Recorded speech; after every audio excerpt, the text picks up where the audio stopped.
Moving on further with Styloncia, as earlier we have studied about the paramecium, that is a freshwater infusoria. Styloncia has cilia. Styloncia is also a freshwater infusorian, has cilia grouped into membrane-less alongside the mouth of cilia over the body, means it is also having cilia. Fabria salina and euplodes are the marine infusorians. Fabria salina are the heterotrichous ciliate. Fabria salina has been reported from the diverse environments such as salt marshes and hypersaline lakes. And the euplodes is common bacteriovorous heterotrichous ciliate of fresh or salt water. How we culture the infusorian? The culturing of infusorian is of three types: lettuce culture, potato culture, banana peel culture. We can also culture it by the white powder, that is milk powder. After pouring the milk powder in a water which is collected from the river or pond, and that also infusorian can be cultured. First is collection of the infusorian. Infusorians are collected from any stagnant water. Let it stand for a day before transferring small amounts to containers.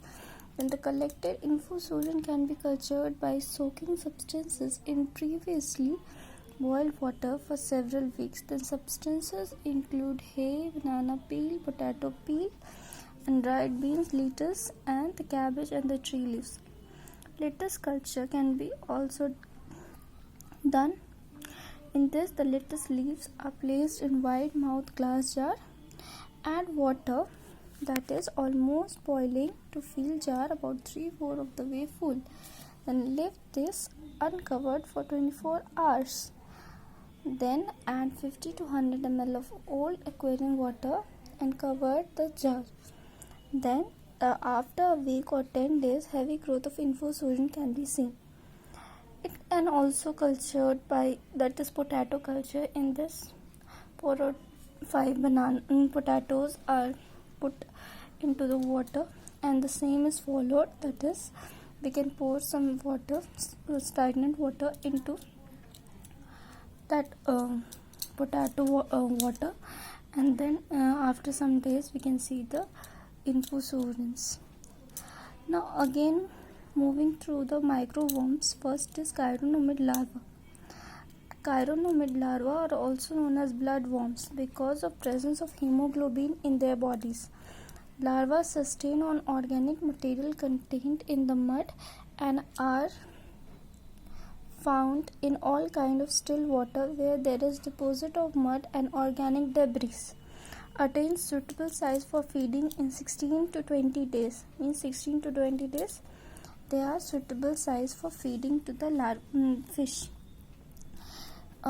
Chironomid larva belongs to the order Diptera, family Chironomid, and the genus Chironomus.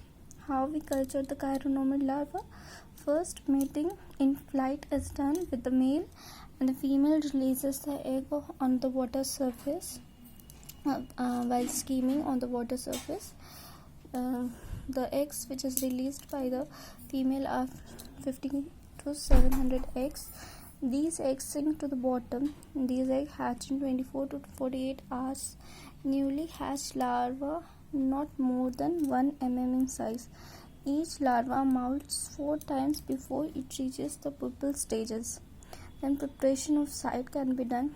It can be cultured on vegetable field, that is of 700 to 1000 meters square with 10 to 30 centimeter top mud. Sun dry is done so that kill other eggs. Harvesting is done after 20 to 25 days at temperature of 25 degrees Celsius. Lower temperature can cause slow growth in 30 to 40 days. Harvesting is done in the morning to avoid high temperature.